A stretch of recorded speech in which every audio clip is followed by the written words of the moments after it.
Hello à toi, ma leader, ma queen, ma badass. Bienvenue sur l'épisode du jour. J'espère que tu vas bien. Alors aujourd'hui, j'y mets de la joie parce que tu vas voir que l'épisode va pas être des plus faciles. Parce que j'ai envie de te partager en toute transparence 1000% d'authenticité et zéro retenue, exactement comme si tu étais à cet instant dans mon journal intime sur ce que j'ai vécu fin 2024 et janvier 2025, sur des questionnements et des décisions profondes, sur un sujet tellement commun que tous les entrepreneurs que je rencontre me disent, tu sais, moi aussi, je l'ai vécu, cette perte de sens, cette perte de joie, mais peu de personnes en parlent. Ces questions qui tournent en boucle, après quoi je cours? Pourquoi gagner plus et quel en est le sens? Est-ce que je suis sur la bonne voie? Est-ce que ça me fait encore vibrer ou est-ce que je dois tout arrêter? Et là, on vient faire face à des peurs de l'humain. Le vide, le rien, la mort. Car on n'aime pas se sentir perdu et à cet endroit, on vient empiler, remplir, sans ne plus, ça ne se dit pas, mais lever la tête. On avance tête baissée, métro, boulot, dodo, dans nos vieilles habitudes de ce qu'on sait faire parfaitement. Alors on continue, alors on continue, dans cette même dynamique qui finit par nous enfermer.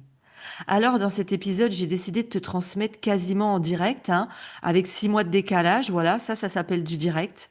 Ce que j'ai vécu dans ma quête de sens. Et dans le prochain épisode, pour que ce soit pas trop long, je vais te donner des conseils sur ce qui, moi, m'a aidé à me reconnecter à ma liberté, à ma joie, et d'où peut venir cette perte de sens. Comment elle peut se faufiler dans ta vie. Allons-y. Alors moi, depuis quelques mois, exactement fin 2024, le mois de décembre. Alors j'ai eu de la chance ou pas, c'est que ça s'est passé sur 2 mois, ça peut être beaucoup plus long. J'ai des personnes qui me disent qu'elles ont été enfermées là-dedans pendant 6 mois, mais je pense que c'est essentiel d'être bien accompagné justement pour ne pas s'enliser dans ce caca. Fin d'année 2024, ça s'immisçait tout doucement dans ma vie, je ressentais une perte de motivation, perte de sens, perte de joie. Je faisais le taf car il fallait le faire. Non pas dans mes accompagnements, parce que moi, quand je coach, je pourrais faire ça toute ma vie, mais dans la gestion des petites actions de l'entreprise qui ne me passionnaient pas. Et je pense que cette sensation s'est accentuée depuis que je suis entourée plus fréquemment d'entrepreneurs à succès dans un mastermind. Pourquoi? Parce que quand tu es entouré de personnes du même niveau ou avancées sur toi, tu vois ce qu'il est possible de créer. Et moi, je les entendais avoir de grands projets et je sais que tu l'as déjà vécu. Tu écoutes d'autres entrepreneurs t'expliquer des projets d'envergure avec des papillons dans le ventre. Tu les vois complètement excités, en transe de la sortie d'un livre, de dire, oh, moi, je vais revendre mon entreprise pour aller vivre au soleil, de dire, moi, je vais ouvrir ma clientèle dans un autre pays, moi, je vais prendre une année de voyage en caravane et nanani. Et ils créent des projets d'envergure. Et toi, tu restes là totalement vide, émotionnellement et vide d'envie, à me dire, mais moi, qu'est-ce qui m'excite, moi? Pourquoi j'ai pas un grand rêve comme eux? Comme si j'avais atteint tous les objectifs pour lesquels je m'étais donné corps et âme depuis 8 ans, que je suis mentor business et conférencière. La vie que je visais, une vie heureuse, du temps, de la liberté, des voyages, pouvoir dépenser sans compter, des clientes en or. J'ai écrit mon best-seller. J'ai fait des scènes incroyables. Femme d'influence magazine, rôle modèle féminin, femme libère ton potentiel. J'ai fait les plus belles scènes. Je change des vies en accompagnant mes entrepreneurs de cœur vers la liberté financière et la liberté d'être. Alors, je vais tout de suite être claire sur le sujet. Je dis pas que j'ai la vie la plus idéale au monde, que je stresse jamais, que je doute jamais, pas du tout. Mais je ressens un contraste énorme entre la personne que j'étais quand j'ai démarré il y a 8 ans, qui mettait toute son énergie pour développer ses projets, ses challenges, qui travaillait 7 jours sur 7. J'étais obsédée par mes objectifs, par la réussite, par accompagner, changer la vie du plus de monde possible, à travailler comme une malade, à me réveiller la nuit pour prendre des notes, des idées, à sortir de ma douche pour aller prendre des notes. Oui, j'avais un carnet de notes sur ma machine à laver dans la salle de bain, à me cacher dans les toilettes lors des repas de famille pour travailler. Et ça me faisait kiffer. Putain, j'ose le dire, oui. Ça me nourrissait intérieurement parce que j'ai été paramétrée par rapport à mon histoire et à mes souffrances de vie. Tu dois tout réussir. Et ces challenges-là nouveaux m'excitaient. Tu as dû le ressentir que entre le début de l'entrepreneuriat et peut-être des années après, tu n'as plus le même élan. Parce qu'au début, tu as le feu, tu es motivé. Et c'est pour ça souvent que je vous donne le conseil, c'est au début où vous êtes pleine de motivation, de oui, je vais défoncer le monde et le bouffer à la louche. C'est là que tu dois te faire accompagner. Parce que c'est là que les meilleurs conseils vont te permettre d'accélérer. C'est pas quand tu es déjà au bout du rouleau. C'est pas le sujet, on continue. Moi, depuis septembre 2024, je réintégrais un mastermind de 40 entrepreneurs où chacun a réussi dans son domaine. Il y a des personnes que vous suivez sur les réseaux sociaux, ils génèrent tous plusieurs milliers ou millions d'euros. Il y en a, c'est dans le domaine des langues, il y en a, c'est dans le domaine de la perte de poids, du coaching love, de la formation, de l'immobilier. Il y a vraiment tous les domaines qui existent. Et en fait, on a eu une rencontre de plusieurs jours dans un magnifique château.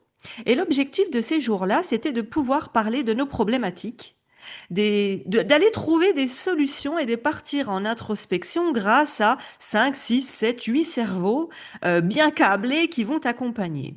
Puis quelques jours avant le départ, on fait une séance pour se préparer à cet événement, en réfléchissant à quel est notre plus gros frein, notre plus gros blocage pour l'entreprise.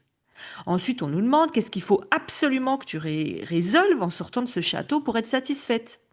Comme ça, on part avec un objectif défini pour ces 3 jours. Et là, je me suis retrouvée, en écoutant les autres, à avoir des grosses problématiques et des gros focus chauds bouillants. Avoir des projets pour leur futur, rêver. Et là, j'ai commencé à me dire, mais moi, j'ai pas de projet fou en devenir. C'est comme si j'avais atteint le haut de ma montagne. Et là, j'ai envoyé un message discretos à mon bras droit en lui disant, on a quoi comme gros problème avec l'entreprise parce qu'il me faut un sujet. Je vais faire une aparté encore là de 2 secondes. Vous allez peut-être vous dire, mais elle est folle, elle. Elle cherche à avoir des problèmes. Non, je cherche pas à ça. C'est juste qu'il faut comprendre que tout gros business a forcément des points de friction ou un futur gros projet que tu veux réaliser. Et là, je me suis dit, attends, soit tu es dans un gros déni, soit tu as basculé complètement dans le monde des bisounours. J'aurais pu me dire que tout est ok, que je me sentais bien et que j'en avais pas. Déjà, on va pas se mentir. Là, on va être honnête 2 secondes. Quand tu payes un accompagnement, peu importe le tarif, mais là, c'est un gros mastermind où c'est un peu ballot quand même d'aller à toutes les rencontres et de vivre ton année en te disant non, bah, j'ai pas de problématique, je veux juste écouter les autres. T'as posé quelques billets sur la table, c'est normal, on l'a dit, l'humain n'aime pas le vide, il a envie de comprendre, il a envie d'évoluer, de se dire, mais merde, c'est maintenant qu'il faut que j'ai des problématiques puis que je les résolve, c'est pas quand je serai seul de mon côté ou que je serai plus dans un mastermind avec d'autres cerveaux câblés. Mais en réalité, c'est pas que je me sentais bien. Moi, personnellement, je ressentais un vide. Je ressentais un manque, c'est le truc qui goumait. Avec la question de pourquoi passer ce nouveau palier? Dans quel but? Oui, servir le monde. Oui, accompagner plus d'entrepreneurs à accomplir leur mission. Mais moi égoïstement. Oui, moi en priorité. Mon moteur est où? Et encore une fois, quand je te parle de palier, c'est pas forcément un palier de chiffre d'affaires. Ça peut être un palier de ce qui t'anime, ça peut être un palier d'un nouveau projet, même s'il rapporte rien. Qu'est-ce qu'il fait sens? Qu'est-ce qui me donne de la joie, du waouh dans mon cœur pour que ça m'anime au quotidien et que ça me donne cet élan de me lever pour faire, bah oui, 30% de tâches qui me font chier et que j'aime pas dans un business parce que c'est la vie d'un business. Et je te jure que j'avais beau y réfléchir avant la rencontre, j'arrivais pas à trouver, même sur un niveau personnel. Oui, j'ai une belle vie. Oui, je suis heureuse. Mais j'arrivais plus à trouver de passion. Ce fameux truc où on dit, mais toi, c'est quoi ta passion? C'est quoi tes rêves? Et j'ai tellement accompli des choses incroyables dans ma vie que jamais de ma vie, j'aurais imaginé à mes 17 ans, quand j'ai connu la rue avec ma maman, si on m'avait dit, tu vas aller dans les plus beaux châteaux, tu vas aller nager avec des dauphins, tu vas aller en Laponie, tu vas accompagner plus de 5000 entrepreneurs, tu vas monter sur les plus belles scènes, tu vas écrire un livre, tu vas t'acheter 3 biens immobiliers. Je n'aurais jamais imaginé ça. Et là, je me disais, mais c'est quoi mes passions? Ça peut paraître des questions très bêtes, et puis c'est là où tu retombes parfois en te disant, mais merde. Alors j'ai tout tenté, hein, je vais pas te mentir, ça fait des années qu'on me dit de me trouver des passions. Parce que j'avais une obsession pour le business que j'ai encore. J'aime le développement personnel, j'aime la spiritualité, j'aime le business. J'aime faire passer les gens à l'action, j'aime transformer des vies. Alors j'ai tout tenté. Il y en a parmi vous qui me suivent depuis longtemps et qui ont eu des gros fous rires sur le sujet. J'ai acheté, par exemple, les tableaux numérotés à peindre. J'en ai pas acheté un, pas deux, pas trois. J'en ai acheté 6 en même temps. Non, parce qu'au moment où je me suis dit, tiens, je vais tenter ça. Mon côté HPI, mon côté fofolle sur les bords, s'est dit, oh, il est beau, oh, lui aussi. Oh, mais je veux lui aussi. Mais meuf, tu peux pas en acheter un, le faire, et si ça te plaît, t'en rachètes un autre. Non. Ensuite, il n'y a pas longtemps, vous l'avez vu sur mes réseaux, je me suis dit, oh, qu'est-ce qu'il est beau ce cahier, mais qu'est-ce que je me suis arrêtée sur ce cahier où il y avait des feuilles d'or dedans et tu dois colorier. Ça fait 4 mois, il est dans mon placard. Jamais ouvert. Ensuite, j'ai acheté du macramé. Le macramé, je me suis dit, c'est bien, ça va me faire du truc manuel, je pourrais le mettre sur mes murs. Jamais ouvert. Ensuite, j'ai acheté des pierres de lithothérapie. Non, mais écoutez-moi bien, j'ai investi 5 000 euros. Non, là, j'ai honte. J'ai honte, mais je le dis pour me libérer. J'ai acheté 5 000 euros de pierres parce que je voulais créer des bracelets pour, nés pour impacter pour mes clientes. J'ai tout à la maison. J'ai les pierres, je les ai fait monter par des personnes. J'ai plusieurs bracelets qui sont déjà montés. J'en ai déjà offert une quinzaine à des clientes que j'ai eues en mentoring. Aujourd'hui, ça fait 2 ans, ouais, que c'est dans un placard.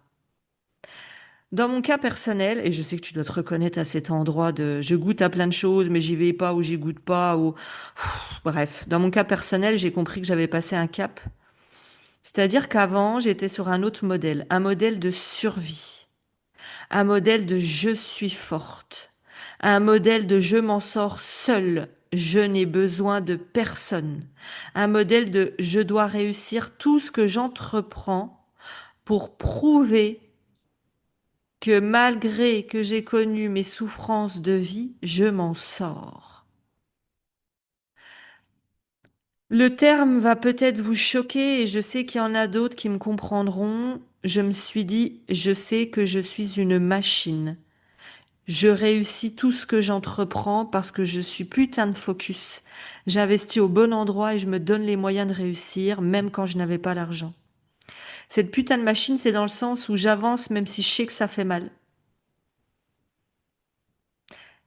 Et en fait, je travaillais de cette façon. C'est pour ça que j'étais déterminée à atteindre mes objectifs et que j'y arrivais.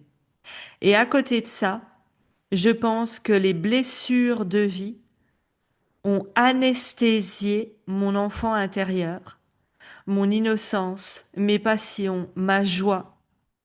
parce que j'étais axée au quotidien en mode survie et non en mode plaisir et sécurité intérieure. Quand j'étais petite, j'étais extrêmement créative. Je n'allais pas au bout, certes, c'était ma maman qui me disait toujours, mais tu vas jamais au bout de ce que tu entreprends. Par contre, je peignais, je faisais de la pâte à sel, de la pâte à modeler, je faisais de la couture, je faisais du tricot, je faisais du point de croix. Enfin, tout ce qui était manuel, c'était une passion. Je répète, je suis convaincue que mes blessures de vie ont anesthésié mon innocence, mes passions, mon enfant intérieur. Tu agis peut-être aujourd'hui toi aussi en mode survie et non en mode plaisir. Et après tout, en 20 ans de ce fonctionnement, ce que je sais aujourd'hui, c'est que je ne savais plus ce qui me nourrissait.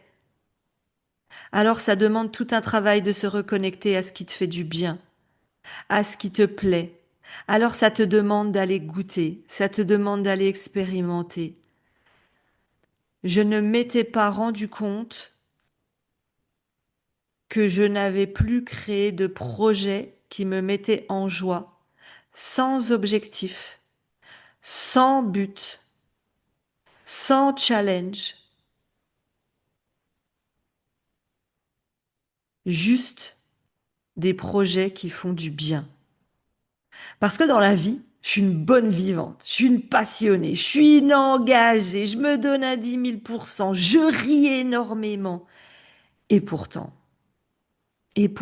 je sentais cette faille encore présente. Je vais te donner un exemple, c'est que régulièrement, on fait des repas avec l'équipe tout ensemble. Le seul mot d'ordre que je leur donne, c'est que vous n'avez pas le droit de parler de business. Je veux pas qu'elles parlent de business, je veux uniquement qu'on parle de notre vie personnelle. Donc, à chaque fois, on passe des super moments. Et là, il y en a deux qui disent, ah, bah, moi, je fais de la peinture numérotée, ça me plaît. Et moi, je les regardais en me disant, non, mais attends, j'en ai déjà fait. En plus, je les ai donnés à mes amis, à leurs enfants. Et surtout, mais c'est quoi le but de faire cette peinture numérotée que je ne vais jamais de la vie exposer dans mon salon ou dans mon appart? Alors là, en discutant avec des entrepreneurs, quand j'étais dans ce fameux château, je te fais un petit retour, je te fais des allers-retours dans l'épisode. Je suis dans ce château, puis je me dis, allez, mon objectif, c'est de remettre du sens, de la joie, du plaisir, des nouveaux projets, sans forcément de but. Et là, je discute avec chacune, puis je me souviens d'une, je lui fais un petit coucou qui me dit, moi, je suis une passionnée de vin. Tous les mois, je reçois une box avec des vins, que j'apprends à les connaître, à les découvrir. Et là, je suis restée complètement stoïque à la regarder et à me dire, oh, mais moi, ça m'excite pas. Alors, j'ai commencé à faire le tour de tous les entrepreneurs et en disant, tu sais, moi, j'aimerais trouver quelque chose qui fait du sens et qui me passionne. Toi, il y a quoi qui te passionne? Qu'est-ce que tu fais en dehors de ton business? Qu'est-ce qui t'excite? Qu'est-ce qui te plaît? Puis là, souvent, la plupart m'ont répondu, mais Aurélie, on te voit tout le temps en train de voyager, on te voit tout le temps avec tes amis, en train de kiffer, mais tu fais plein de choses. J'avais la sensation que personne me comprenait. Je ne disais pas que j'avais pas une vie jouissive, je disais que je ne ressentais plus l'élan d'avoir des projets qui n'avaient pas d'objectif, que je sentais une faille, que mes blessures de vie avaient étouffé mon enfant intérieur sur certains espaces. Je me sentais seule à cet endroit-là, mais j'ai continué, j'ai pas lâché, j'ai passé 4 jours avec eux, à les saouler, à poser des questions, parce que j'étais déterminée à repartir de ce putain de château avec un début de réponse. Et puis, j'ai réouvert des notes que j'avais prises en 2021. Je suis allée voir les objectifs que j'avais, les rêves que j'avais. Et là, tu vois, ça m'émeut en le disant. C'est rien de grave, mais ça me touche. Je me suis dit, mais en fait, t'as stagné. En réalité, je me suis rendu compte que au bilan de l'année dernière, donc de septembre 2024, j'ai été impressionnée, je n'étais même pas au courant parce que je n'avais pas fait de pré-bilan. Ma comptable me dit, vous avez doublé votre bénéfice par rapport à l'année d'avant et vous avez un bilan positif. Mais en réalité, entre ce que elle me disait et ce que moi je lisais, des objectifs que j'avais il y a 4 ans qui étaient toujours pas accomplis et pas mis en place, je me suis rendu compte que j'avançais tranquillement en mode croisière en observant mes camarades qui, eux, à côté de ça, ils ont des nouveaux projets, des nouveaux tunnels, des nouveaux modèles à gogo. Et moi, bah, je fais le même modèle depuis plusieurs années. Tu le sais, on a généré plus de 3,8 millions avec le modèle des challenges. Je fais seulement 3 challenges par an et Ça nous donnait notre chiffre d'affaires pour l'année, pour payer l'équipe, pour payer mon mode de vie et pour changer la vie de mes clientes. J'aime ça, ça me faisait kiffer et je me suis rendu compte que je faisais ça, que je savais bien le faire, mais que je faisais rien de plus. Alors pas que je travaille pas, hein, je travaille 3 jours par semaine, mais j'étais pas sur des grands projets qui m'excitaient. Ensuite, on est allé travailler sur un exercice et tout ce que je vous donne, bah, c'est aussi pour vous aider vous-même à réfléchir à ça. Est-ce que j'étais en capacité de prendre une année sabbatique demain? Est-ce que j'étais en capacité de laisser mon équipe tout gérer sans moi? Et là, je suis restée devant ma feuille, un peu stoïque, très bizarrement à me demander, mais concrètement, je fais quoi de mes 3 jours de taf par semaine? Je me suis rendu compte qu'en réalité, quand ils nous demandaient qu'est-ce que tu dois déléguer, qu'est-ce que tu ne peux absolument pas déléguer, donc il y a tout un exercice que je donne aussi dans mon mastermind à mes clientes. Et là, je me suis dit, mais merde, j'arrive pas à me rendre compte de ce que je fais pendant ces 3 jours toutes les semaines. Pourtant, je bosse, hein, mais je me rends pas compte quoi. Et là, j'ai compris deux choses.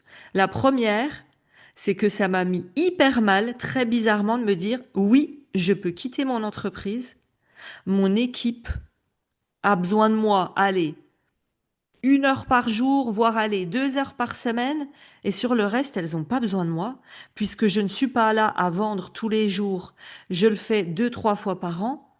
Le reste du temps, l'équipe sait ce qu'elle a à faire. Donc c'est venu toucher une question existentielle qui m'a... J'en ai pleuré et je me suis pris une gifle quand on me l'a dit. Qui je suis quand je n'aide pas et quand on n'a pas besoin de moi. Waouh! Toute ma vie, j'ai aidé. J'ai voulu aider ma maman quand elle a subi ce qu'elle a subi. J'ai aidé toutes mes clientes. J'ai toujours aidé toute ma vie. Donc là, je me suis pris une claque. Et je me suis rendu compte que je pouvais arrêter là parce que tout roulait sans moi. Waouh! Qui je suis quand on n'a plus besoin de moi. Tout ça, c'est venu me chambouler, hein. Je me suis pris vraiment plusieurs rafales. D'ailleurs, j'ai une pulsation trimestrielle que j'ai eue avec mon bras droit. Ces 2 jours-là, ils sont là pour parler des projets futurs de l'entreprise, de ce qu'on doit améliorer, de prendre le pouls, le cœur, l'âme de l'entreprise. Et là, je me suis dit, mais je vais lui demander à quoi je sers.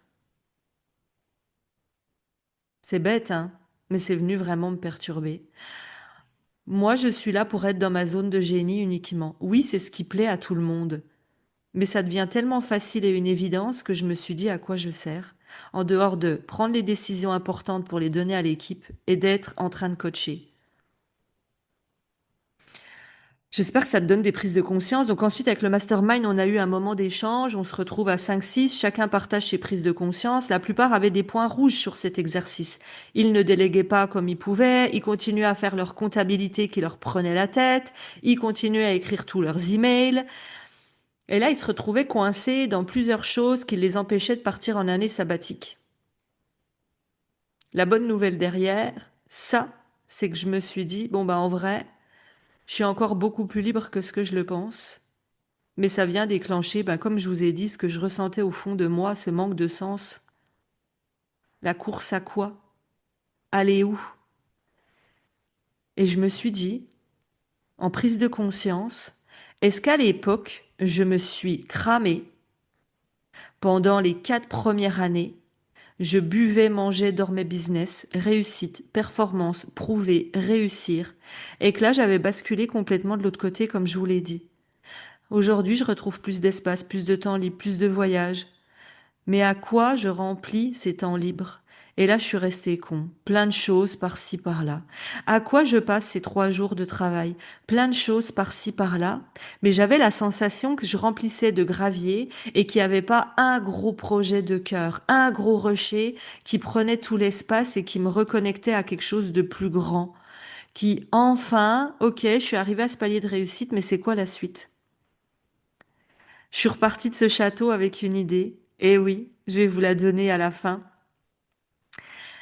Mais avant, ce que je retire de cet épisode, c'est qu'il serait peut-être bien de se détendre le cucu, C'est OK de vouloir atteindre le bonheur ultime et d'avoir toujours cette recherche du bonheur et du mieux, mais c'est aussi OK d'avoir une période avec du vide et de ne pas aller se comparer ce que j'ai fait moi en me disant mais je ressens qu'il y a un truc qui va pas, je vois bien que les autres ont les yeux tout pleins de papillons et moi là en ce moment je l'ai pas. La perte de sens pour moi, elle vient d'une hypermentalisation, de charge mentale, d'accumulation de couches, d'idées, de rencontres, de stratégies, de questionnements, de peur, de dictats, de scrollage sur les réseaux, de comparaison qui crée, sans que tu t'en rends compte, une boule puante qui augmente jusqu'au jour où elle te pète en pleine face. Et je pense que c'est ce que j'ai vécu.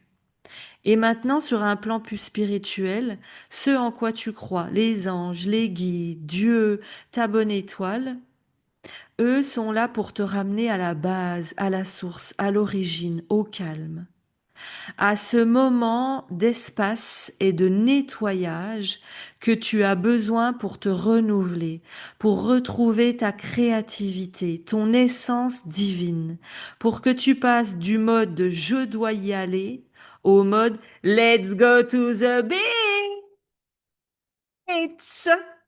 pour renouer avec tes véritables valeurs, envies et kiffs. Je t'ai tourné un épisode, si tu traverses des paliers de chaos, où tu as l'impression que toute ta vie part en cacahuète, que tout ce qui était là, acquis, est en train de se casser la gueule, c'est parce que tu vis des paliers de succès. Va écouter mon épisode sur le sujet. Je n'ai jamais entendu personne en parler, mais vraiment, tu peux vérifier. C'est important que tu ailles l'écouter si tu es dans cette situation. C'est lié à la perte de sens, c'est lié à la perte de joie, c'est surtout lié au fait que tu passes des paliers et que eux, ceux qui t'accompagnent pour ta mission, parce que tu es élu dans cette vie pour cette mission, ils viennent se dire, mais attends, tu crois que je vais te laisser là tranquille, en vitesse de croisière?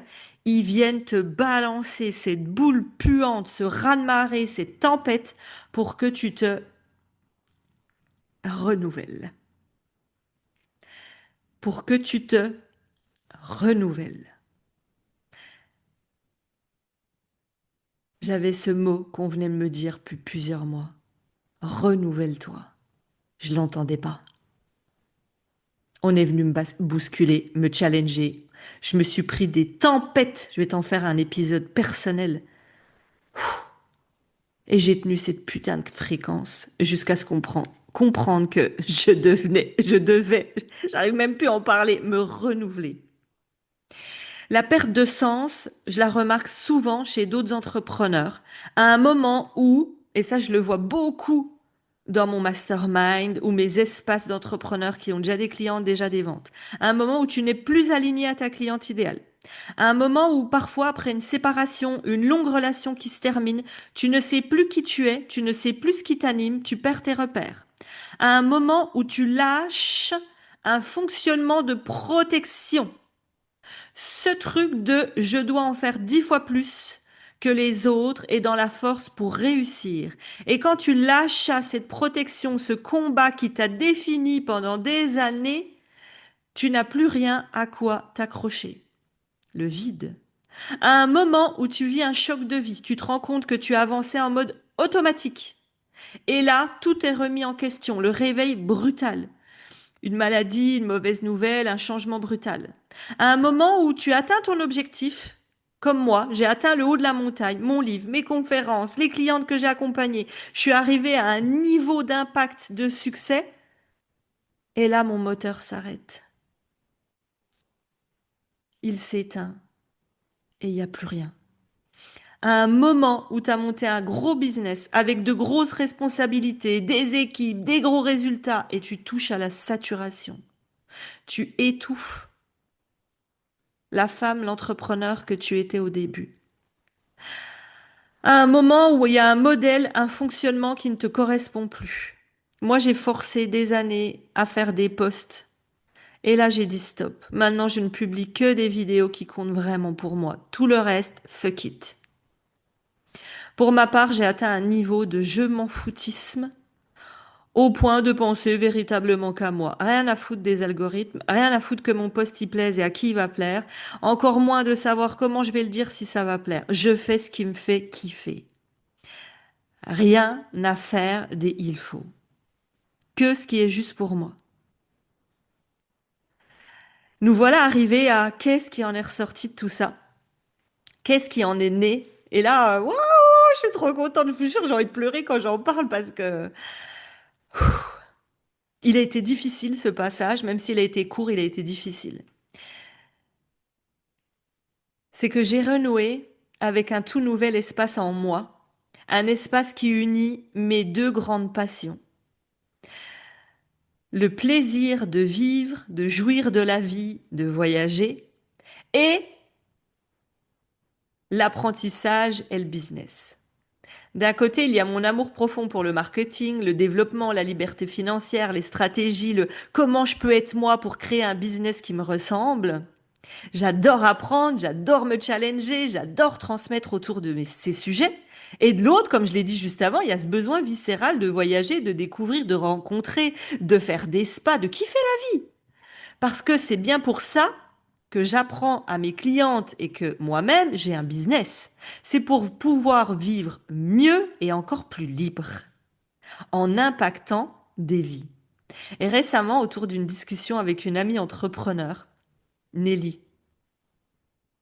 que j'embrasse, on était en train de discuter au château.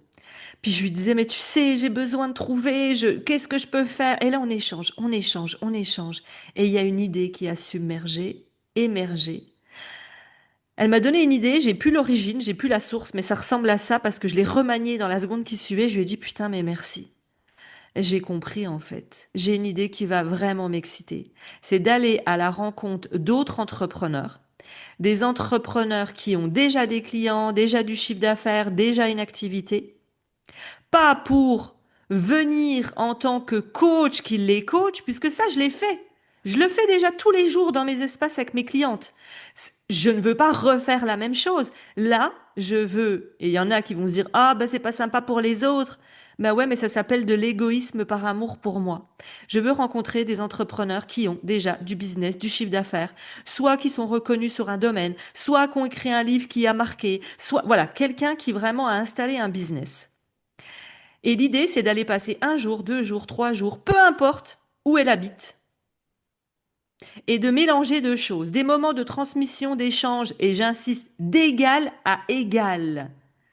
Pas une histoire de chiffre d'affaires. C'est pas parce que moi je vais faire ah bah moi j'ai fait 3 millions donc je vais discuter avec une fille qui fait 3 millions. Rien à voir. Je veux discuter avec des leaders, avec quelqu'un d'égal à égal, sans être dans une posture de coach, de je sais mieux que toi ou tiens tu devrais essayer ça. Non non non non. Je veux me sentir d'égal à égal, de me dire waouh elle a créé un truc ouf à cet endroit. Moi j'ai créé des trucs ouf à cet endroit. Viens on se rend compte. Je viens ou tu viens même si tu veux venir sur Paris. On va avoir des échanges ensemble, autant transmission business, investissement immobilier, peu importe, et des échanges pour aller boire un verre au bord de la plage, se balader, rire, se payer un massage, juste kiffer cette putain de life pourquoi on est venu. Et là, je mélange les deux. Waouh! J'ai envie de créer des espaces où on avance ensemble dans la puissance et le plaisir, où on parle autant d'expansion que de liberté, que de femmes, que de rencontres amoureuses. Alors si toi aussi tu ressens cet appel, bah envoie-moi un petit message, peut-être qu'on se croisera quelque part autour d'un café ou d'un sunset. Mais ce n'est pas tout. Ça, c'est ce avec quoi je suis repartie au château en janvier. Et ça a été que le début. Fin janvier, tu l'as vu, j'ai fait une vidéo sur mes réseaux où je disais, bah tiens, si tu as envie qu'on se rencontre, envoie-moi un message sur Insta, né pour impacter. Et on se rencontre. Et là, en février, arrive une réunion d'équipe, on discute, on brainstorm, et là, une idée folle commence à prendre forme.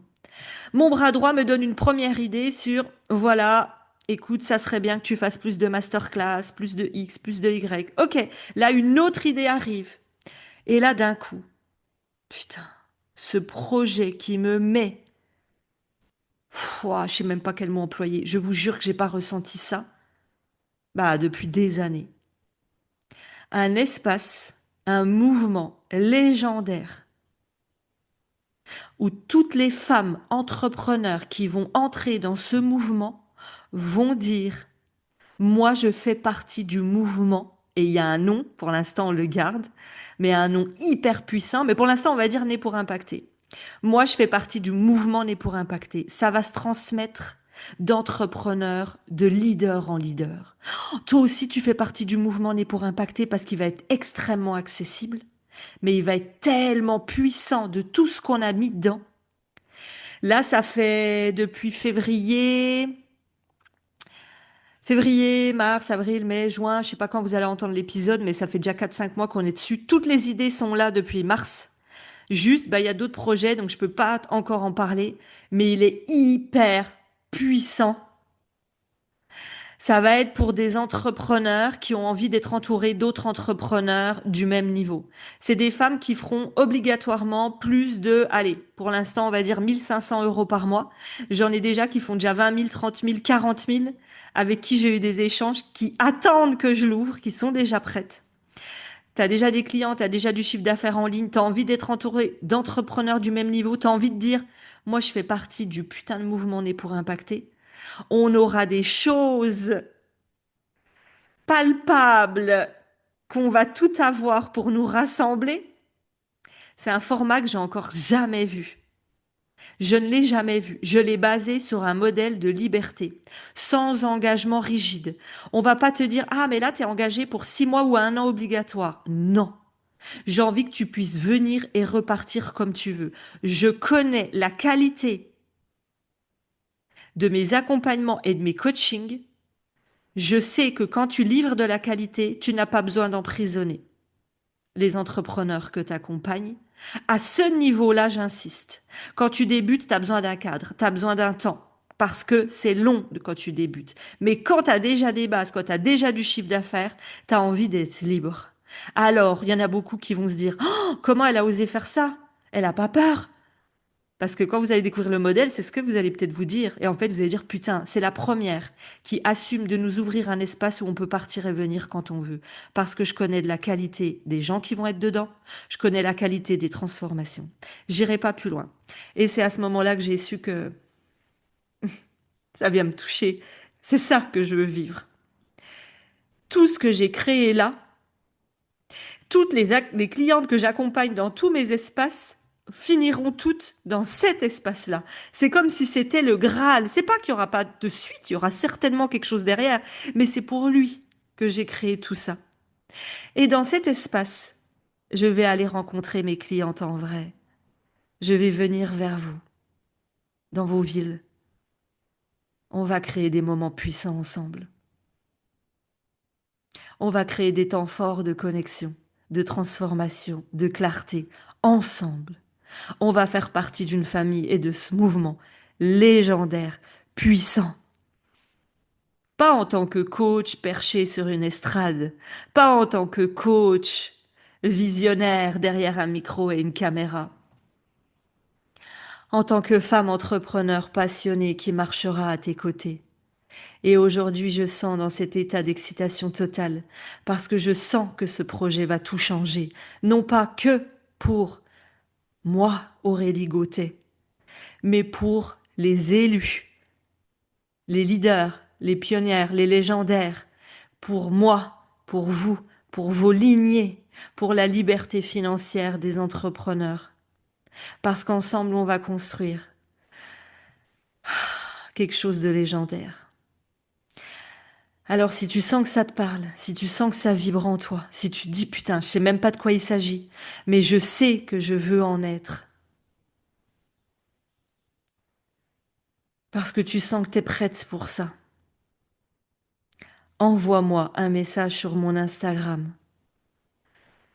Tu vas me mettre mouvement légendaire. Ça va être tellement puissant.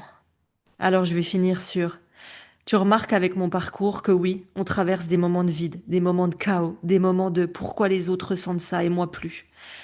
Et quand tu es prête, tout s'aligne. D'une idée, d'une discussion, d'une recherche, de ce putain de Graal qui allait me faire ressentir de nouveau cet élan, où là je n'arrive même pas à pas vous en parler. Tous les jours j'ai envie de vous dire ce qui se crée. J'attends juste qu'on ait le go avec l'équipe pour que ce soit prêt.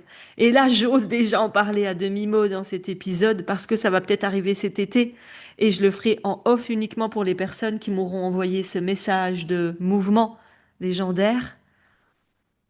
Le temps qu'on finisse de le mettre en place, je me dis, j'ai déjà envie de l'activer auprès de quelques personnes. J'ai déjà envie de donner cette opportunité, peut-être à 10 femmes, déjà de le vivre dans toute leur chair. Alors, tu le vois quand t'es prête, tout s'aligne. Laisse-moi un message, dis-moi si ça te parle, si tu l'as vécu, si ça t'aide, et envoie-moi Mouvement Légendaire sur Instagram Né pour un pâté si tu sens que ça t'appelle profondément. Même si tu sais pas ce qu'il y a dedans, tu sais déjà que tu en es. Bye bye.